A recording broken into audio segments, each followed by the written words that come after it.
जंगल का न्याय। बहुत समय पहले की बात है बच्चों।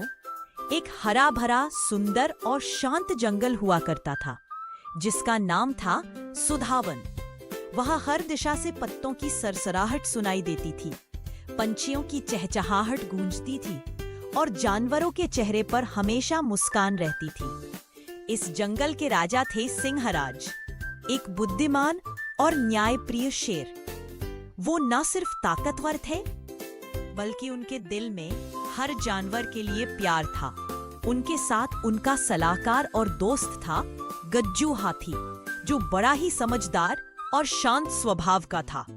जंगल में एक नटखट बंदर भी रहता था, मंकी राम, जो पेड़ों पर झूला झूलता और सबको हंसाता।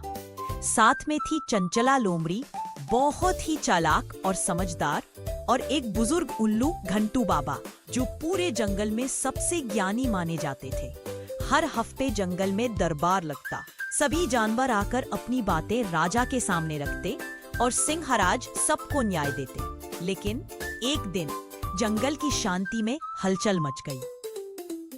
एक अजनबी जानवर जंगल में आया। उसका शरीर लंबा चौड़ा था, फर सुनहरा और आंखों में अजीब चमक। उसका नाम था तेजपाल। शुरू में तेजपाल ने सब जानवरों के साथ मीठी मीठी बातें की। बोला, मैं शहर से आया हूँ, तुम्हारा जंगल बहुत अच्छा है। पर धीरे धीरे उसकी असली तस्वीर सामने आने लगी।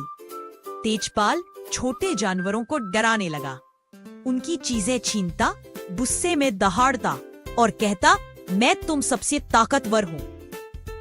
अब बेचारे खरगोश, साही, गिलहरियां और हिरण अपने घरों से निकलना ही बंद कर चुके थे।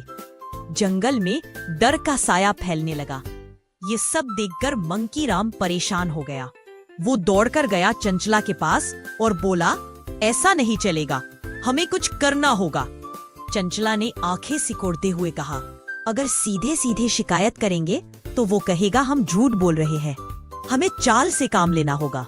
फिर घंटू बाबा ने अपनी भारी आवाज में कहा, सच को साबित करने का एक ही तरीका है, सबूत। तीनों ने योजना बनाई। अगले कुछ दिन वे छुपकर तेजपाल की हरकतें देखते रहे। उन्होंने देखा कैसे वह खरगोश की गाजरें छीनता, कैसे नदी किनारे से मछली ले जाता और कैसे गिलहरी को डराता।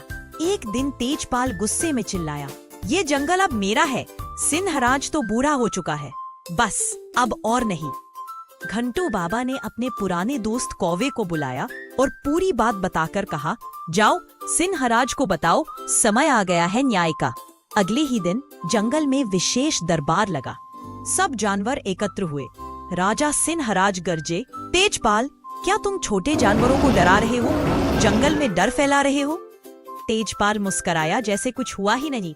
महाराज, ये सब मुझसे जलते हैं, मैं तो सिर्फ खाना ढूंढता हूँ। तभी मंकी राम बोला, अगर ऐसा है तो अपना झोला दिखाइए। तेजपाल सकपका गया, धीरे से झोला खोला। भीतर से निकली खरगोश की गाजरें, गिलहरी के सूखे मेवे और नदी की मछली। अब सिंहराज का चेहरा सख्त हो गया। बोले, जंगल में डर फैलाना अपराध है, या तो जंगल के नियम मानो या ये जंगल छोड़ दो। तेजपाल का सिर झुक गया। धीमे स्वर में बोला, मुझे माफ कर दीजिए महाराज, मैं बस अपनी ताकत दिखाना चाहता था। अब मुझे समझ आ गया, यहाँ शक्ति नहीं सहयोग चलता है। गज्जू हाथी ने धीरे से कहा, अगर आगे से गलती दोहराई तो कोई माफी नहीं मिलेगी। सभी जानवरों के चेहरे पर मुस्कान लौट आई। डर भाग चुका था। फिर से जंगल में हंसी की गूंज सुनाई दी। उसके बाद तेजपाल ने खुद को बदल लिया। उसने खरगोश से माफी मांगी, गिलहरी को मेवे लौटाए और बच्चों को दौड़ लगाना सिखाने लगा। अब वो जंगल के छोटे बच्चों का रक्षक बन चुका था। मंकी राम ने झूलते हुए कहा, देखा, जब सब मिलकर एक हों तो सबसे बड़ी ताकत बनती है। चंचला मुस्कुराई, बोली, बुद्धिमानी से जीत हमेशा मिलती है। शक्ति का मतलब किसी को डराना नहीं होता। असली ताकत तब होती है जब हम सबको साथ लेकर चलें। डर फैलाना आसान है, लेकिन प्यार और सम्मान कमाना ही असली बहादुरी है।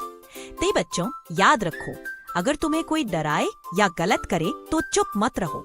बुद्धि, साहस और एकता से हर बुराई को हराया जा सकता है।